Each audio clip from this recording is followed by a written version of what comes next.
এই কিতাবের পক্ষে গত 15 বছর কথা বলার সুযোগ হয়নি। চিল্লায় বলতে হবে ঠিক কিনা? এই কোরআনের পক্ষে যারাই কথা বলেছে তাদেরকেই বিভিন্ন সময় বিভিন্ন ট্যাগ লাগিয়ে দেওয়া হয়েছে। চিল্লায় বলেন ঠিক কিনা?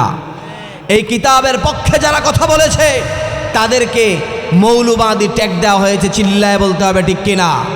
এই কিতাবের পক্ষে যারা কথা বলেছে তাদেরকে জঙ্গি ট্যাগ দেওয়া হয়েছে। এই কিতাবের পক্ষে যারা কথা বলেছে তাদেরকে রাজাকার, তাদেরকে আল বদর শামস আর জঙ্গি বলে ট্যাগ লাগানো হয়েছে। চিল্লায় বলতে হবে ঠিক কিনা? মুসলমান ভাইরা আমার, আল্লাহ তাআলা আমাদেরকে কোরআন আর হাদিসের যে জ্ঞান দিয়েছেন এ থেকে আমরা স্পষ্ট ভাষায় বলতে চাই, যারা কোরআনের পক্ষে কথা বলে তারা এক একটা মুজাহিদ। চিল্লায় বলেন ঠিক কিনা? যারা কোরআনের বিরুদ্ধে চরণ করে তারাই হলো জঙ্গি। চিল্লায় বলেন ঠিক কিনা? মুসা আলাইহিস সালাতু ওয়াস সালামের সময় সবচেয়ে বড় জঙ্গিটার নাম ছিল নমরুদ। চিল্লায় বলতে হবে ঠিক কিনা? ইব্রাহিম আলাইহিস সালাতু ওয়াস সালামের সময় নমরুদ ছিল, মুসা আলাইহিস সালাতু ওয়াস সালামের সময় ফেরাউন ছিল। যুগে যুগে এখনো পর্যন্ত যেমন বিশ্বনবী মুহাম্মদুর রাসূলুল্লাহ সাল্লাল্লাহু আলাইহি ওয়াসাল্লামের জমানায় বিশ্বনবী ছিলেন মুজাহিদ। সবচেয়ে বড় জঙ্গিটার নাম কি ছিল? আবু জাহেল। চিল্লায় বলেন নাম কি ছিল? ঠিক এই সময় এসেও এখন আমরা যারা কোরআনের পক্ষে কথা বলি আমরা এক একটা মুজাহিদ। চিল্লায় বলেন ঠিক কিনা?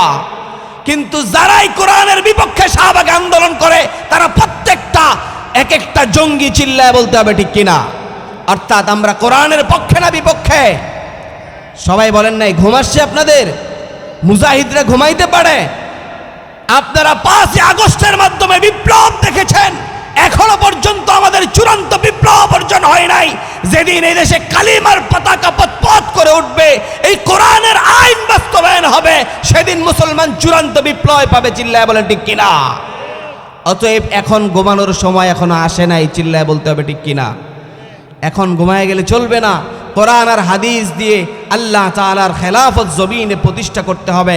কেননা আল্লাহ কোরআনে বলেছেন ইন্নী জাইলুন ফিল আরদি খলিফা, আমি তোমাদেরকে খলিফা হিসেবে দুনিয়ায় মনোনীত করলাম, তোমরা আমার খেলাফত বাস্তবায়িত করবে। আল্লাহর জমিনে আল্লাহর খেলাফত প্রতিষ্ঠা করার জন্য কে কে তৈরি আছো? হাত তুলে আল্লাহকে দেখাও। আল্লাহ আমাদের সকলকে কবুল করুক। প্রত্যেকে বলি আমিন। আমাদের যদি বুকের তাজা রক্ত ঢেলে দিতে হয় তারপরেও আমরা দিতে প্রস্তুত। চিল্লায় বলেন ঠিক কিনা? আল্লাহ আমাদেরকে তৌফিক দান করুক।